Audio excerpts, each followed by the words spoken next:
Kingine kinachoongeza kasi ya maambukizi, kasi ya hivyo vinyama kuweza kuongezeka kwa kasi katika mwili wako ni namna ambao unaitibia changamoto hiyo.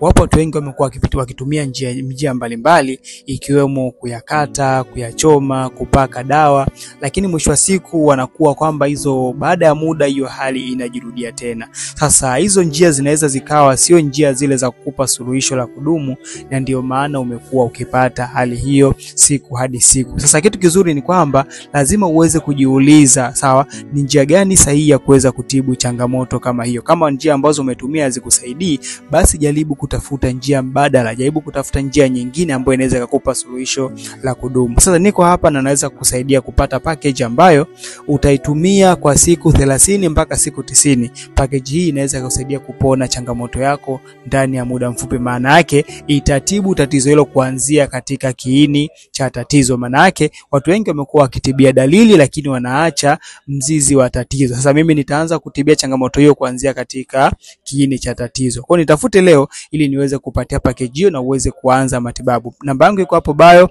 hakikisha unanipigia direct ili niweze kukupa maelekezo mazuri uweze kutumia package hiyo na uweze kupona ndani ya muda mfupi.